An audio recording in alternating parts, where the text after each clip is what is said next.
നമസ്കാരം. അസ്ട്രോളജിക്കൽ ലൈഫിലെ എല്ലാ ഗുരുജനങ്ങൾക്കും ബന്ധുമിത്രാദികൾക്കും 1000 നന്ദി, നമസ്കാരം. ഞാൻ doctor M Shibu Narayanan Vembayam.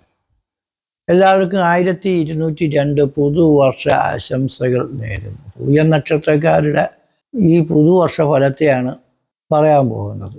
2026 August 17 മുതലാണ് പുതിയ വർഷം ആരംഭിക്കുന്നത്. അത് 2027 ആഗസ്റ്റ് 17 വരെയുള്ള ഘട്ടമാണ്. പുതിയ നക്ഷത്രക്കാർക്ക് ഈ വർഷം പൊതുവേ നല്ലതാണ് എന്ന് തന്നെ പറയാം. എന്താണ് അതിൻ്റെ കാര്യം വെച്ചാൽ, നമുക്ക് വേഴഗ്രഹം 1-ലും 2-ലുമായിട്ട് സഞ്ചരിക്കുന്ന ഘട്ടമാണ്. 12 കൊല്ലത്തിലൊരിക്കൽ വേഴഗ്രഹം നമ്മൾ ജനിച്ച രാശിയിൽ വരും. അങ്ങനെ 12 കൊല്ലം കൊണ്ട് സാധിക്കാൻ പറ്റാത്ത പദ്ധതികൾ 12 മാസം കൊണ്ട് നിങ്ങൾക്ക് നേടാൻ പറ്റും എന്ന് പറഞ്ഞാൽ നിങ്ങൾ വിശ്വസിക്കൂ. അതാണ്. പക്ഷെ നടക്കാൻ പറ്റും, എല്ലാം നേടാൻ പറ്റും. നിങ്ങൾ പ്രയത്നിക്കാനും കൂടെ തയ്യാറാവണം.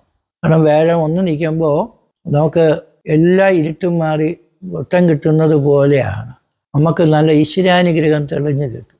ഈശ്വരനെ കണ്ടിട്ടുള്ളവരും കറണ്ടിനെ കണ്ടിട്ടുള്ളവരും ആരുമില്ല. കറണ്ട് ഉണ്ടെങ്കിൽ ഏത് ഫാക്ടറി മെഷീനറി വേണമെങ്കിലും പ്രവർത്തിക്കും. കറണ്ടില്ലെങ്കിൽ ഒന്നും പ്രവർത്തിക്കില്ല. കറണ്ട് അടിച്ചാൽ ചത്തും പോകും. അപ്പോൾ 12-ലായിരുന്നു കഴിഞ്ഞ 6-ാം മാസം 2-ാം തീയതി വരെ വേഴം. ദൈവാനുഗ്രഹം പോലും ഇല്ലാതെ നമ്മൾ വളരെ ഭക്തന്മാരും സിദ്ധന്മാരായിട്ട് പോലും ഒരു ഗതിയില്ലാതെ അധോഗതിയായി പോണ പ്രശ്നങ്ങളായിരുന്നു.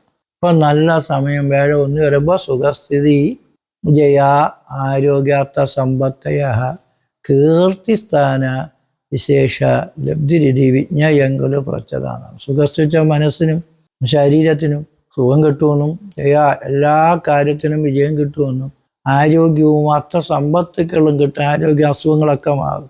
നിങ്ങൾക്ക് എന്തൊക്കെ രോഗമുണ്ടെങ്കിലും പ്രശ്നമുണ്ടെങ്കിലും വലിയ സർജറി വേണമെന്നൊക്കെ പറഞ്ഞാൽ പോലും നിങ്ങൾക്ക് ശരീരത്തിനും മനസ്സിനും സുഖം കിട്ടി. നിങ്ങൾക്ക് ഇനി ഒരു മരുന്നും വേണ്ട, ഒരു മന്ത്രവും വേണ്ട എന്ന് പറയുന്ന സമയമാണ്. കാരണം അത്രയ്ക്കും നല്ല ശരീരത്തിനുള്ള വ്യാധികൾ ആദികളൊക്കെ മാറും. ആരോഗ്യം കിട്ടും. അർത്ഥസമ്പത്ത്, സാമ്പത്തിക നേട്ടങ്ങൾ, പൈസ കിട്ടും. വർഷങ്ങൾ കൊണ്ട് നമുക്ക് കിട്ടാതെ കിടക്കുന്ന പൂർവിക സ്വത്തുക്കൾ, വസ്തുക്കൾ, ധനങ്ങൾ, നല്ല ജോലി, നല്ല പ്രമോഷൻ, നല്ല സാലറി, അതേപോലെ കീർത്തി കിട്ടും. ജനങ്ങൾ അനുമോദനങ്ങൾ, അംഗീകാരങ്ങൾ, ആദരവുകൾ, വിശേഷ ലബ്ധി എന്ന് വെച്ചാൽ കാശ് കൊണ്ടും സ്വാധീനം കൊണ്ടും ഒരു കാലത്തും നേടാൻ പറ്റാത്തതും ഈശ്വരൻ്റെ സഹായം കൊണ്ടുവന്നിരുന്ന വീട്, വസ്തു, കെട്ടിടം, വാഹനം, അഭിവൃദ്ധി ഇതൊക്കെ കിട്ടും. പൈസ ഇല്ലാത്തവനും വീട് കിട്ടുമെന്ന് ഞാൻ പറയണം. നിങ്ങൾ പഞ്ചായത്തിലോ സർക്കാരിലോ സന്നദ്ധ സംഘടനകളോ സാംസ്കാരിക നായകന്മാരുടെയൊക്കെ ഒരു അപേക്ഷ എഴുതി കൊടുക്കും, കിട്ടും. നമുക്ക് അങ്ങനെ ഐശ്വര്യങ്ങളും വിശേഷ ലബ്ധി എന്ന് വെച്ചാൽ കാശ് കൊണ്ടും സ്വാധീനം കൊണ്ടും നമുക്ക് ഒരിക്കലും നേടാൻ പറ്റാത്ത ഏത് പരീക്ഷയ്ക്കും മത്സരത്തിന് പോലും വിജയിക്കും.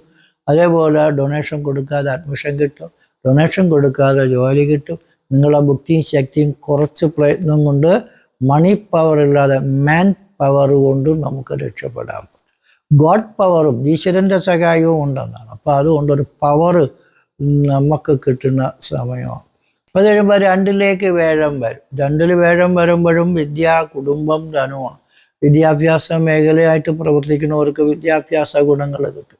പഠിക്കുന്നവർക്കും പഠിക്കാൻ പോകുന്നവർക്കും വിദ്യാർത്ഥികൾക്കും അധ്യാപകർക്കും ആ മേഖലയായിട്ട് നടത്തുന്ന സ്ഥാപനമുള്ളവർക്കൊക്കെ നല്ല നേട്ടങ്ങളാണ്. വിദ്യ, കുടുംബം, അച്ഛൻ, ഭാര്യ, ഭർത്താവ്, മക്കൾ, മരുമക്കൾ, ചെറുമക്കളെല്ലാം ചേർന്നാണ് കുടുംബം. അപ്പോൾ കുടുംബ ബന്ധങ്ങളെല്ലാം നല്ലത് വരും. മക്കൾക്ക് വിദ്യയും ഉദ്യോഗം മാത്രമല്ല, വിവാഹം, മക്കൾ, കുടുംബ സൗഖ്യം. ഭാര്യ വേണ്ട, ഭർത്താവ് വേണ്ട എന്ന് പറഞ്ഞവർക്ക് പോലും ഭാര്യ വേണം, ഭർത്താവ് വേണം, കുടുംബം വേണം, ബന്ധം വേണം എന്ന് പറയും. കല്യാണം കഴിക്കാത്ത ഒരാളിന് പോലും ഭാര്യയും മക്കളും ഉണ്ടാകുന്ന സമയം കൂടിയാണ്. കല്യാണം കഴിക്കാത്ത ഒരാളിന് എങ്ങനെ ഭാര്യ ഉണ്ടാകും, മക്കളുണ്ടാകും എന്നൊരു അതിശയമാണ്. പക്ഷേ പെട്ടെന്ന് തന്നെ കല്യാണവും നടന്ന് പെട്ടെന്ന് മക്കളും കിട്ടി എന്ന് പറയുന്ന ഒരു യോഗവും കൂടിയാണ്. അപ്പോൾ അതും ശ്രദ്ധിച്ചോളണം. അവർക്ക് സ്നേഹം കൂടുതൽ, ഇഷ്ടം കൂടുതൽ, എല്ലാവരോടും വലിയ കാര്യമായിട്ട് നിൽക്കുന്നവരൊക്കെയാണ് പൂയ നക്ഷത്രക്കാർ. അപ്പോൾ അതുകൊണ്ട് നമുക്ക് നല്ല ഭാര്യയും മക്കളും ഒക്കെ കിട്ടാനുള്ള യോഗമുണ്ട്. അപ്പം അത് സൂക്ഷിച്ചേ പറ്റൂ. കാരണം വെച്ചാൽ വല്ലവൻ്റെയും ഭാര്യ കൊച്ചിനെ എടുത്തുകൊണ്ട് വന്നാലും നമുക്ക് ബുദ്ധിമുട്ടാണ്. അത് സൂക്ഷിക്കണം. അപ്പോൾ അതേപോലെ നമുക്ക് നല്ല സന്തോഷവും സമാധാനവും ഒക്കെ കിട്ടും. പിന്നെ നമുക്ക് ഈ 8-ലെ രാഹു 7-ലോട്ട് വരും. 8 രാഹു നിൽക്കുമ്പോൾ നമുക്ക് ഭയങ്കര ബുദ്ധിമുട്ടുകളുള്ള പ്രശ്നങ്ങളുള്ള സമയമായിരുന്നു. 8ന്റെ പണി കിട്ടുന്ന സമയമാണ്. ആ 8 എന്ന് പറഞ്ഞാൽ മരണസ്ഥാനമാണ്. അപ്പോൾ മരിച്ചു കഴിഞ്ഞാൽ കൊള്ളാമെന്ന് വരെ തോന്നുന്ന കഡ്ഡികൾ നമുക്ക് ഈ ഡിസംബർ മാസം വരെ ഉണ്ട് രാഹു 8 നിൽക്കും. അപ്പോൾ ഈ ഡിസംബർ വരെ നമുക്ക് ഇത്തിരി ദോഷമുള്ള ഈ രാഹു മരണസ്ഥാനത്തിന് മാറുമ്പോൾ നിങ്ങളെ ഈ ഓർത്തോ, ന്യൂറോ, ഗ്യാസ്ട്രോ, സൈക്കോ പ്രോബ്ലങ്ങളൊക്കെ മാറി കിട്ടും. രാഹു 8ലൊക്കെ നിൽക്കുമ്പോൾ കുതിരയെപ്പോലെ നടക്കുന്ന ഒരാൾ പാമ്പിനെ പോലെ ഇഴഞ്ഞു പോകുന്നതാണ്. അപ്പോൾ ഈ വർഷം ഡിസംബർ വരെ വാഹനങ്ങൾ ഓട്ടിക്കുന്നത്, ഈ അപകടം പതിയിരിക്കുന്ന പണികൾ ചെയ്യണവർ, തൊഴിലാളി ആയിരുന്നാലും എഞ്ചിനീയർമാരായിരുന്നാലും കെട്ടിടത്തിൻ്റെ മണ്ടയിലൊക്കെ ഉയരപ്പുറത്തൊക്കെ വർക്ക് ചെയ്യണവർ ഒക്കെ വന്ന് പാലങ്ങളും കെട്ടിടങ്ങളും ബിൽഡിങ്ങുകളൊക്കെ കെട്ടണവർ ചിലപ്പോൾ കെട്ടിടത്തിൻ്റെ മണ്ടയിൽ നിന്നൊക്കെ വീഴാനൊക്കെ ചാൻസ് ഉള്ളതാണ്. പറഞ്ഞ് പേടിയാക്കണമല്ല. കഴിയുന്നതും സമയദോഷമുള്ളവർ തറയിൽ നിന്നുകൊണ്ടുള്ള പരിപാടികളൊക്കെ ഉയരപ്പുറത്തൊന്നും കൂടുതൽ കയറണ്ട. വണ്ടിയൊക്കെ ഓട്ടിക്കുന്നതൊക്കെ സൂക്ഷിക്കണം. ഡ്രൈവിംഗ് ഒക്കെ വേണം. 2 വീലറായിരുന്നാലും 3 വീലറായിരുന്നാലും 4 വീലറായിരുന്നാലും ട്രാഫിക് നിയമങ്ങൾ അനുസരിച്ച് വണ്ടി ഓട്ടിക്കണം. അല്ലെങ്കിൽ നമ്മൾ ഏവനെങ്കിലും തള്ളിയിട്ടിട്ട് പോയാലും വകയായി. അപ്പോൾ അങ്ങനെ ഉണ്ട്. അതുകൊണ്ട് മൃത്യുഞ്ജയോമം, നവഗ്രഹ പൂജ, ഐശ്വര്യ പൂജ, ശത്രുസംഹാര പൂജ ഇതൊക്കെ ചെയ്യണം. മരണസ്ഥാനത്തുള്ള രാഹു ഡിസംബറോടുകൂടി മാറി കിട്ടും.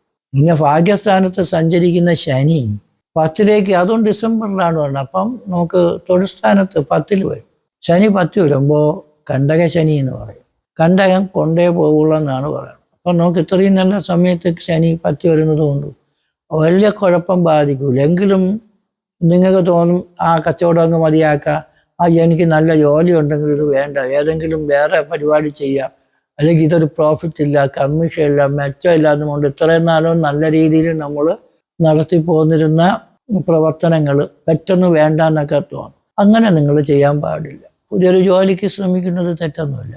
നമ്മളെ ഉള്ള ജോലിയെക്കാളും കുറച്ചും കൂടെ നല്ല ജോലിയാണ് നിങ്ങൾക്ക് കിട്ടണമെങ്കിൽ കിട്ടിയതിന് ശേഷം ഉള്ളത് മതിയാക്കിയിട്ട് പുതിയ ജോലിക്ക് പോകാം. ബിസിനസ്സുകളൊക്കെ ഉള്ളതുപോലെ അങ്ങനെ നിൽക്കട്ടെ.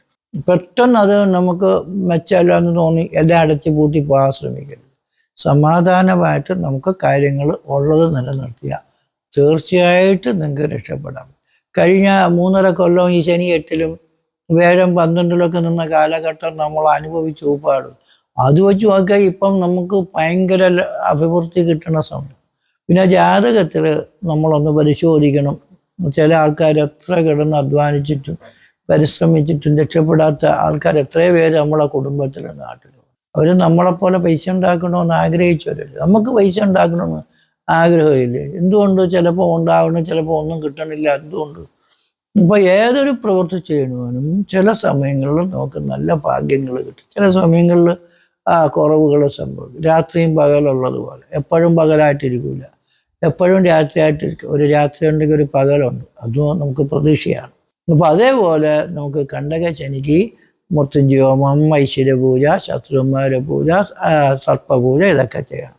ജാതകം പരിശോധിച്ച് നോക്കണം. ജാതകത്തിൽ ഭാഗ്യമുള്ളവനാണെങ്കിൽ വളരെ ഉന്നതിയിലെത്താൻ പറ്റും. ഭാഗ്യക്കുറവുണ്ടെങ്കിൽ അതിന് പരിഹാരം ചെയ്യണം. പരിഹാരം ചെയ്യുന്നത് എല്ലാത്തിനും. ഇപ്പൊ രോഗത്തിന് മരുന്ന് കഴിക്കുമ്പോൾ അതൊരു പരിഹാരം. മഴ വന്നാൽ മഴയെ മാറ്റാൻ പറ്റിയെങ്കിൽ ഒരു കുടനൂത്ത് പിടിച്ചാൽ നനയാതെ പോകുന്നത് ഒരു പരിഹാരമാണ്. ചെറിയ അരുവിയാണെങ്കിൽ നമുക്കൊരു വള്ളത്തില, കപ്പലില, ബോട്ടില, പ്ലെയിനില നമുക്ക് അക്കരെ കയറാൻ പറ്റുന്നതൊരു പരിഹാരമാണ്. അപ്പോൾ അതൊക്കെ നമ്മുടെ സാമ്പത്തികത്തിൻ്റെ അടിസ്ഥാനത്തിൽ, ഇപ്പോൾ വള്ളത്തിൽ പോണ പൈസ വേറെ, പ്ലെയിനിൽ പോണ പൈസ വേറെ. അപ്പം അത് നമുക്കുള്ളതുപോലെ കാര്യങ്ങൾ ചെയ്താൽ മതി, നമുക്ക് രക്ഷപ്പെടാൻ പറ്റും. അങ്ങനെ ജാതകം പരിശോധിക്കും. പിന്നെ കാലഭൈരവ സ്വാമിയെ അങ്ങ് മുറുക്കെ പിടിച്ചാൽ നല്ലതാണ്. കാരണം കാലഭൈരവ സ്വാമി ക്ഷേത്രത്തിൽ എല്ലാ അമാവാസി തോറും രാവിലെ തൊട്ട് വൈകുന്നേരം വരെ അമ്പലം തുറന്നിരിക്കും. നിങ്ങൾ വന്ന് തൊഴുതോ മാസം തോറും. കാരണം രാവിലെ ഗണപതി പൂജ, ഭഗവതി പൂജയുണ്ട്, ബലിയുണ്ട് 10 മണിക്ക്, 4 മണിക്ക് സർപ്പപൂജകളുണ്ട്, 5 മണിക്ക് ഭദ്രകാളി പൂജയുണ്ട്, യമരാജ ഹോമമുണ്ട്, 6 മണി തൊട്ട് 7 മണി വരെ ഭയങ്കര അഭിഷേകവും കാര്യം. പാല്, തൈര്, വെണ്ണ, കളഭം, കുങ്കുമൊക്കെയുള്ള ദേവശാപം, ബ്രാഹ്മണശാപം, സർപ്പശാപം, പിതൃശാപം, ഇങ്ങനെയുള്ള ദോഷങ്ങളൊക്കെ മാറി കിട്ടുമ്പോൾ കുറച്ച് നല്ലത് വരും. അതിനു വേണ്ടിയാണ് ആ പരിഹാരങ്ങളൊക്കെ ചെയ്യുന്നത്. അപ്പം അതിലൊക്കെ പങ്കെടുക്കാൻ താല്പര്യമുള്ളവർ വാട്സപ്പിൽ മെസ്സേജുകൾ അയക്കുക. ജാതകം പരിശോധിക്കുന്നതിന് ജനനത്തീയതി, ജനിച്ച സമയം, ജനിച്ച ജില്ല, പേര്, നക്ഷത്രം ഇതൊക്കെ സെൻഡ് ചെയ്തിരുന്ന ഫീസും അടയ്ക്കേണ്ടതായിട്ടുണ്ട്. അപ്പോൾ എന്നെ വിളിക്കരുത്, ഫോൺ ചെയ്താൽ ഫോൺ എടുക്കൂല, എടുത്ത് തന്നെ ചെല്ലും ചെയ്യൽ. കാരണം നമ്മളിങ്ങനെ ഒരു കാര്യം സംസാരിച്ചുകൊണ്ടിരിക്കുമ്പോൾ അനവധി ആളുകൾ വരും. എന്തൊക്കെ ഒരു ചോദ്യമൊന്നും പറഞ്ഞുകൊണ്ട് ചോദിക്കുക. അങ്ങനെ പറയുമ്പോൾ നിങ്ങൾക്കും അത് ഉപയോഗമില്ല, എനിക്കൊരു ഉപയോഗമില്ല. മെസ്സേജ് ഇട്ടാൽ താല്പര്യമാണെങ്കിൽ ഞാൻ ഫ്രീ ആയിട്ടിരിക്കുമ്പോൾ എല്ലാം നോക്കി നല്ലതായിട്ട് പറഞ്ഞു തരാൻ എനിക്ക് പറ്റും. ഓക്കെ, അപ്പോൾ എല്ലാവർക്കും നല്ലത് വരട്ടെ എന്ന് കാലഭൈരവസ്വാമിയോടും ശ്രീപത്മനാഭസ്വാമിയോടും പ്രാർത്ഥിച്ചുകൊണ്ട് നിർത്തുന്നു. നന്ദി, നമസ്കാരം.